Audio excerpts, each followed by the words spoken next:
रखा है और वो लोगों को क्या शिक्षा देंगे। मध्य प्रदेश के कई शहरों में कोरोना के मरीजों की संख्या लगातार बढ़ रही है और उसके बाद राज्य सरकार ने कई बड़े फैसले लिए। प्रशासन ने कोरोना की रोकथाम के लिए कल यानी कि रविवार को राजधानी भोपाल, इंदौर और जबलपुर में लॉकडाउन लगाने का ऐलान किया। यानी इन 3 शहरों में रविवार को पूरी तरीके से लॉकडाउन रहेगा। लोगों के बेवजह घरों से बाहर निकलने पर रोक रहेगी। इसके साथ ही इन तीनों शहरों में 31 मार्च तक सभी स्कूल और कॉलेजेस भी बंद रहेंगे। हालांकि लॉकडाउन के दौरान आवश्यक सेवाओं को छूट मिलेगी।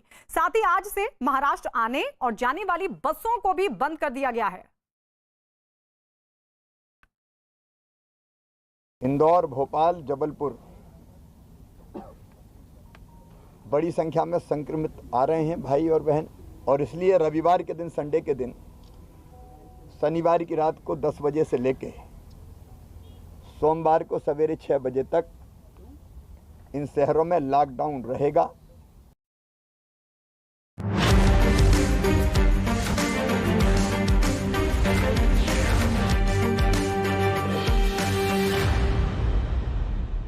असम के झाबुआ की चुनावी रैली में प्रधानमंत्री नरेंद्र मोदी ने कांग्रेस पर असम के विरोधियों के साथ गठबंधन का आरोप लगाया। कांग्रेस की नीतियों पर सीधा हमला करते हुए पीएम मोदी ने आरोप लगाया कि कांग्रेस असम की चाय मिटाने वालों के साथ साठगांठ कर रही है। टूलकिट का जिक्र करते हुए प्रधानमंत्री ने दावा किया कि टूलकिट वाले असम की चाय को बदनाम करना चाहते हैं और कांग्रेस इस टूलकिट बनाने वालों का साथ दे रही है। असम के मान सम्मान से, यहां के लाखों टी वर्कर से, उनके जीवन से कांग्रेस का खिलवाड़ करना, ये असम की और हिंदुस्तान की जनता कभी माफ नहीं करेगी। हाल में आपने भी एक टूलकिट की चर्चा सुनी होगी। इस टूलकिट में असम की चाय और हमारे ऋषि मुनियों ने दिया हुआ योग, इसको पूरी दुनिया में बदनाम करने के लिए प्लान तैयार किया गया है। टूलकिट बनाने वाले चाहते हैं कि हमारे चाय बागानों को भारी नुकसान उठाना पड़े। ऐसी साजिश रचने वालों को कांग्रेस पार्टी सपोर्ट करे और ऐसी कांग्रेस पार्टी असम में वोट मांगने की हिम्मत करे। भाइयों बहनों, क्या कांग्रेस को हम माफ कर सकते हैं क्या? कभी भी माफ कर सकते हैं क्या? अपनी राजनीतिक जमीन बचाने के लिए कांग्रेस इस स्तर पर आ जाएगी, इसकी उम्मीद देश को कभी नहीं थी। एक चाय वाला आपके दर्द को नहीं समझेगा तो कौन समझेगा?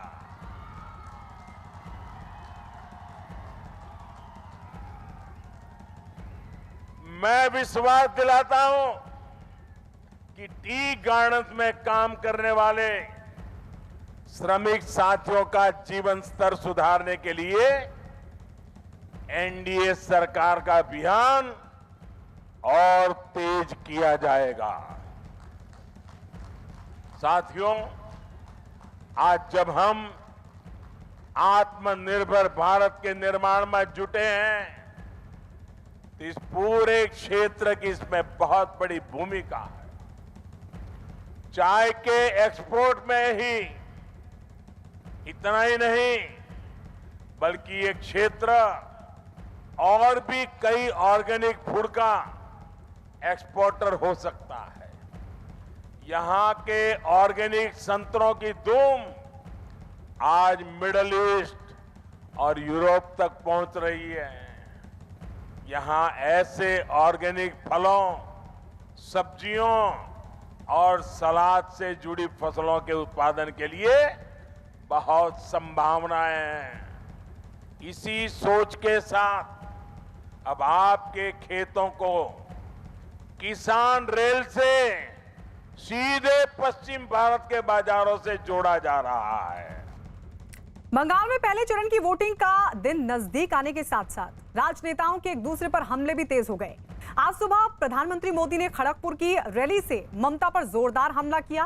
कटमनी, भ्रष्टाचार से लेकर भाईपो तक पर प्रधानमंत्री ने निशाना साधा। तो हल्दिया की रैली से ममता बनर्जी ने भी जवाबी हमला किया। नोटबंदी और बैंक बंदी के बहाने अर्थव्यवस्था को बर्बाद करने का आरोप जड़ दिया। इतना ही नहीं, ममता ने हल्दिया पोर्ट को बेचने का भी डर दिखाया। टीएमसी के सबसे मजबूत गढ़ में आज प्रधानमंत्री मोदी ने जोरदार चुनावी ताल ठोकी और ममता बनर्जी पर जमकर हमले किए। पीएम मोदी ने सबसे बड़ा हमला ममता बनर्जी और उनके भतीजे अभिषेक बनर्जी पर किया। प्रधानमंत्री ने अभिषेक बनर्जी पर तंज कसते हुए आरोप लगाया कि बंगाल में एक ही सिंगल विंडो का होता है और वो है भाईपो विंडो। प्रधानमंत्री ने आरोप लगाया कि बंगाल में 10 साल में भ्रष्टाचार इस कदर बढ़ चुका है कि कटमनी के बंगाल में कोई काम नहीं होता इसके बिना, और यही कारण है कि आज बंगाल में उद्योग धंधे चौपट हो चुके हैं। प्रधानमंत्री ने आरोप लगाया कि दीदी की पाठशाला में कटमनी और सिंडिकेट की ही पढ़ाई होती है।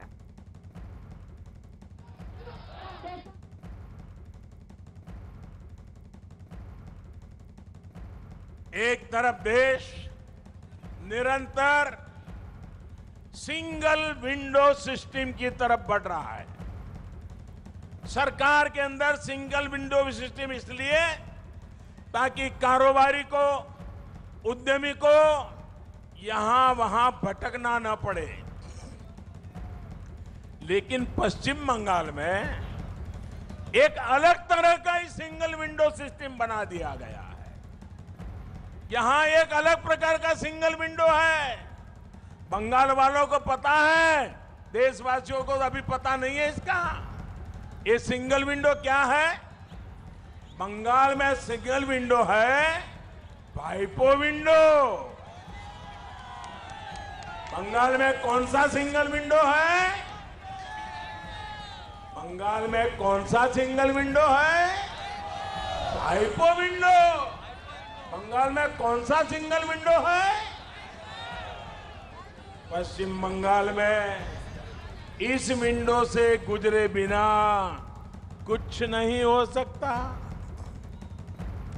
पिछले 10 साल में तृणमूल सरकार ने हर वो काम किया जो यहां रोजगार और स्वरोजगार के अवसरों को खत्म करने वाला था, रोकने वाला था। तृणमूल के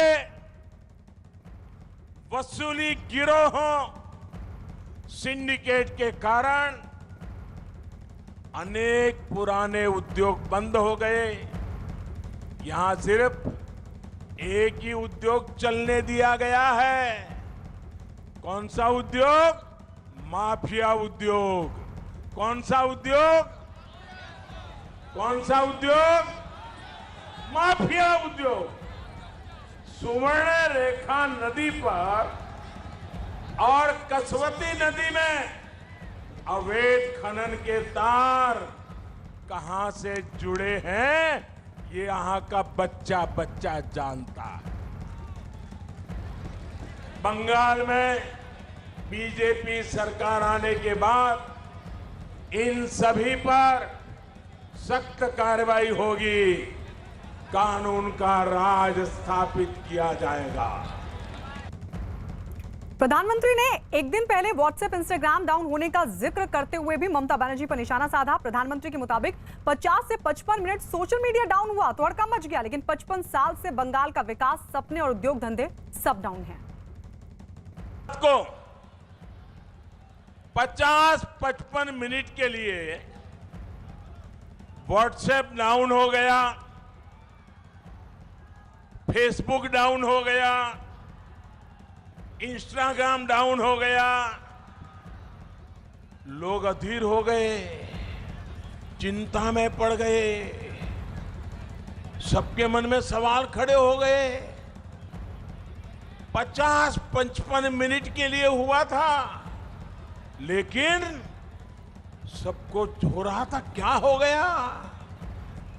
लेकिन भाइयों बहनों, दुनिया में तो 50-55 मिनट ये सोशल मीडिया की कुछ चीजें डाउन हो गई। यहां बंगाल में तो 50-55 साल से विकास ही डाउन हो गया है, विश्वास ही डाउन हो गया है, सपने ही डाउन हो गए हैं, संकल्प भी डाउन हो गए हैं। नई शिक्षा नीति का विरोध करने पर प्रधानमंत्री नरेंद्र मोदी ने ममता बनर्जी पर निशाना साधा। प्रधानमंत्री ने आरोप लगाया कि दीदी की पाठशाला में सिर्फ कटमनी और सिंडिकेट की पढ़ाई होती है। पहले कांग्रेस, फिर लेफ्ट और अब टीएमसी ने बंगाल के विकास को अवरुद्ध करके रखा है। दीदी का भी ट्रैक रिकॉर्ड दलित, आदिवासी, पिछड़ों का हक छीनना, दलितों का हक छीन लेना, आदिवासियों का हक छीन लेना, पिछड़ों का हक छीन लेना, गरीबों का हक छीन लेना और वोट बैंक की राजनीति के लिए तुष्टीकरण करते रहना, यही इनका खेल चला है। ममता बनर्जी पर तीखा हमला करते हुए प्रधानमंत्री नरेंद्र मोदी ने आरोप लगाया कि ममता बनर्जी ने जानबूझकर बंगाल की गरीब जनता को केंद्र सरकार की योजनाओं से दूर रखा। सुनिए क्या कहा। टीएमसी सरकार को जो पैसा दिया था, दिल्ली से पैसा भेजा था, वो पैसा तिजोरी में रख करके क्यों बैठ गई? आज बंगाल का गरीब पूछ रहा है क्यों ममता सरकार ने लाखों गरीबों को पक्के घर से वंचित रखा। केंद्र सरकार की तरफ से बीते वर्षों में बंगाल के लिए 33 लाख पक्के घर स्वीकृत किए गए हैं। इनमें से लाखों घर अब भी पूरे नहीं हो पाए हैं। दीदी को लगता है कि इन सब योजनाओं का फायदा अगर लोगों को होगा तो लोग मोदी को आशीर्वाद देंगे। अरे दीदी, आपको मोदी को क्रेडिट नहीं देना था तो मत दीजिए, लेकिन अपने गरीब के पेट पर लात क्यों मारी? आपने रेहड़ी पटरी वालों के पेट पर लात क्यों मारी? तो उधर हल्दिया की रैली में मुख्यमंत्री